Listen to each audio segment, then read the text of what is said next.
50의 지혜. 나이가 들면 들수록 내 삶의 질을 결정하는 가장 중요한 것은 무엇일까요? 바로 집입니다. 왜냐하면 나이가 들어 노년이 될수록 집에 있는 시간과 집 주변에 있는 시간이 늘어나기 때문이죠. 그래서 많은 분들이 은퇴 직후에 공기 좋고 경치 좋은 전원주택에 사는 것을 많이 고려합니다. 오늘은 은퇴 후에 더 행복한 삶을 위해서 전원주택에 사는 것을 계획 중인 분들을 위해서 준비했습니다. 전원주택 살기 전에 반드시 꼭 체크해야 할 것들에 대해서 알려드리겠습니다. 제 고객의 대부분이 50에서 60대 분들입니다. 10년 넘게 상담과 컨설팅을 하면서 만난 분들 중에는 도심의 아파트에서 평생을 살다가 은퇴 후에 전원주택으로 이사간 분들이 꽤 많습니다. 그런데 놀랍게도 그렇게 원해서 간 전원주택인데 1에서 2년도 채 못 버티고 다시 도심의 아파트로 되돌아오신 분들이 꽤 많이 있습니다. 그분들은 그토록 권했던 전원주택의 삶을 포기하고 왜 다시 나왔을까요? 오늘은 그 이유 7가지를 말씀드릴게요. 이것은 실제로 경험자들의 이야기입니다. 혹시 전원주택에서 살려는 계획이 있으신 분은 오늘 영상 꼭 보셔서 결정에 참고하시기 바랍니다. 첫째, 보안과 방범의 문제입니다. 한번 생각해보세요. 밤 늦은 시간 혼자 있는데 밖에서 자꾸 이상한 소리가 납니다. 도둑인가? 아니면 귀신인가? 별의별 생각이 다 나겠죠. 여성분들은 이럴 때 정말 무섭다고 합니다.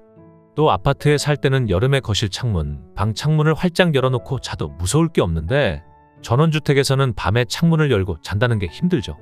실제로 제 지인은 전원주택에 산지 1년도 채 안 되어서 옆집에 밤에 강도를 당해서 죽을 뻔했다는 소리를 듣고 다시 전에 살던 아파트로 나온 분도 있습니다. 둘째, 곤충과 벌레입니다. 전원에서 살면 거미, 개미, 파리, 쥐, 진해 등등 이런 벌레는 일상이라고 봐야 합니다. 아무리 집을 잘 지어도 벌레가 들어오는 걸 막는 데는 한계가 있습니다. 이런 벌레가 막 기어다니는 것은 애교로 봐줄 수 있어야 합니다. 이럴 자신 없으면 전원주택에서 사는 걸 심각하게 고민해 봐야 합니다. 셋째, 관리와 유지보수 비용입니다. 전원주택에 살면서 실감하는 어려움은 관리에 대한 부담입니다. 아파트의 경우는 청소부터 유지보수, 치안, 경비까지 관리업체가 도맡아서 제때에 잊지 않고 척척 알아서 해주잖아요. 하지만 전원주택은 본인이 직접 알아서 다 해야 합니다. 철마다 해야 할 일이 정말 태산입니다. 해도 끝도 없이 반복된다고 합니다. 또 폭우나 폭설, 태풍 등의 전원주택은 굉장히 취약할 수밖에 없는데 이를 예방하고 보수하는 것은 오직 자신의 몫입니다. 그런데 이게 귀찮다고 전원주택은 관리를 하지 않으면 집이 빠르게 망가져갑니다. 전원주택에 사시는 분의 이런 말을 하더군요. 매일 꾸준히 관리하지 않으면 집도 빨리 낡고 주변도 굉장히 금방 더러져요. 네, 그렇습니다. 이 부분이 현실입니다. 넷째, 투자 가치입니다. 전원주택이 앞서 말씀드린 단점에도 불구하고 집값이 팍팍 오르기만 한다면 뭐가 문제가 되겠습니까? 그런데 문제는 전원주택은 30년이 넘어가면 감가상각이 심해 건물값은 없어지고 사실상 땅값만 남는다는 것입니다. 도심처럼 재개발이나 재건축 이슈가 있을 곳도 아니니 집값 상승 여력이 크지 않은 게 현실이죠. 아파트는 30년이 넘어서면 재건축 기대감으로 제2의 전성기를 맞이하는 것과 상반되죠. 투자가치 면에서 정리하면 이렇습니다. 1. 감가상각이 매우 큽니다. 아파트는 연식이 10년, 20년이 되어도 감가가 크지 않은데 전원주택은 시간이 지남에 따라서 감가상각이 점점 커집니다. 이 환금성이 매우 떨어집니다. 제가 상담하면서 이 부분은 피부로 느끼는 부분입니다. 막상 전원주택에 살다가 다시 도시로 나오고 싶어서 팔려고 하는데 잘 안 팔린다는 것이죠. 한두 달이 아니라 1년, 2년을 기다려도 매수인 찾기가 정말 힘든 게 현실입니다.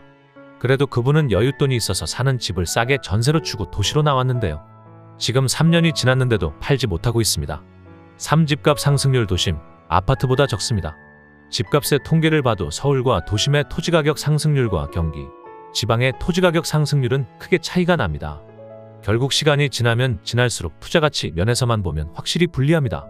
다섯째, 냉난방비의 부담이 크다. 아파트에 비해 전원주택의 규모가 클수록 여름에는 냉방비, 겨울에는 난방비의 부담이 꽤 큽니다. 물론 단열철이나 에너지 절감주택 형태로 지은 전원주택은 냉난방비의 부담이 줄겠지만 그렇지 않다면 꽤 부담이 클 수 있습니다. 여섯째, 생활편의 시설이 부족하다. 영화관, 쇼핑몰, 병원 등은 고사하고 그 흔한 편의점도 근처에 없어서 뭐 하나 간단한 거 하나라도 사려면 차를 끌고 시내로 나가야 합니다. 특히 나이가 들면 병원에 가는 횟수가 점점 많아지는데 이 부분이 현실적으로 매우 불편하고 또 위험하기까지도 합니다. 그리고 요즘은 나이가 들어도 취미생활이나 배움을 이어가는 분들이 많은데 그런 면에서 불편합니다. 자가용이 없다면 매우 불편하다. 일곱째, 외로움과 고독감. 인간의 행복은 관계에 의해서 결정됩니다. 부부가 함께 살 때는 상관없지만 두 분 중에 한 분이 먼저 간다면 혼자 살 때 그 고독감과 외로움은 견디기 힘들죠. 실제로 현실적인 고민입니다. 보건복지부가 조사한 결과에 따르면 사별, 이혼, 별거 등으로 혼자 사는 노인이 배우자가 있는 노인에 비해 치매에 걸릴 확률이 2.4배 높은 것으로 나타났다고 합니다. 그래서 혼자가 되었을 때 그 외로움과 고독감 그리고 이에 따르는 우울감도 커지고 치매의 위험도 커집니다. 지금까지 전원주택에 살면서 후회하는 이유 7가지를 말씀드렸는데요. 다시 한번 정리해 볼게요. 첫째, 보안과 방범의 문제입니다. 둘째, 곤충과 벌레입니다. 셋째, 관리와 유지보수 비용입니다. 넷째, 투자 가치와 환금성화 크게 떨어집니다. 다섯째, 냉난방비의 부담이 큽니다. 여섯째, 생활편의 시설이 부족합니다. 일곱째, 외로움과 고독감. 오늘 당신께서 해야 할 일이 있습니다. 전원주택에 사는 것을 생각하고 계시다면 오늘 제가 말씀드린 7가지를 현실적으로 감당하실 수 있는지 생각해 보세요.